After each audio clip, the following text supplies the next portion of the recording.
Day 17. God is coming to earth to stay.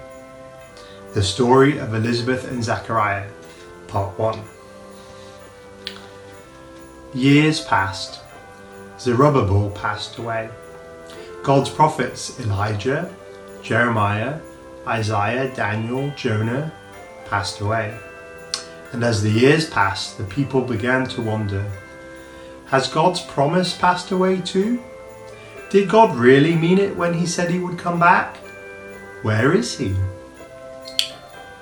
The years passed slowly, and still God seemed far away. There was no word, no prophet, and the temple began to crumble. But God was getting ready, and he wanted his people to get ready too. So after 400 years of silence, God decided to send one last prophet. Where do you think prophets come from? From the sky? No. From under the ground? No. Where do prophets come from?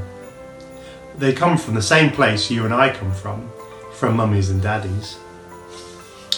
So if God was going to send his special prophet, he was going to need a mummy and a daddy. And he had just the couple in mind. Their names were Elizabeth and Zechariah.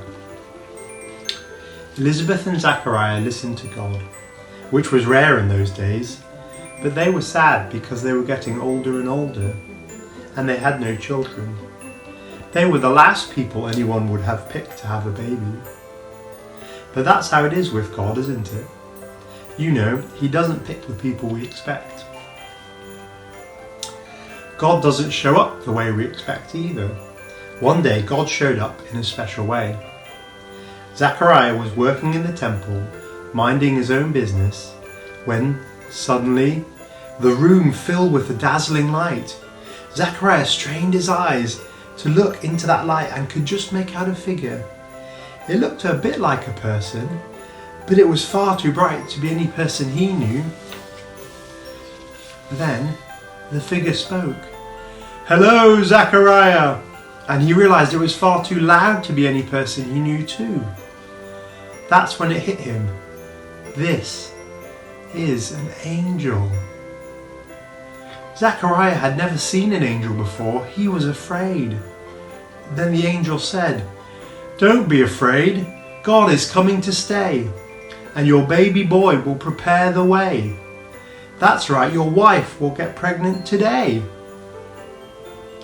Zechariah couldn't believe it. God was coming to stay? His wife, Elizabeth, was going to have a baby? This was too good to be true. But it wasn't too good to be true. It was good, and it was true. You see, God was with Elizabeth, even when she was younger and wanted children, even when she gave up on her dream of being a mummy, even when she wondered if God would ever hear her. God was with her. Zechariah hurried home to give Elizabeth the good news. Later that night, he scribbled everything down on a tablet and showed it to Elizabeth. After she read it, she sang a new version of a very old song. God couldn't remain. Sin drove him away. But now, he has heard what we hoped and we prayed. God is coming to earth to stay.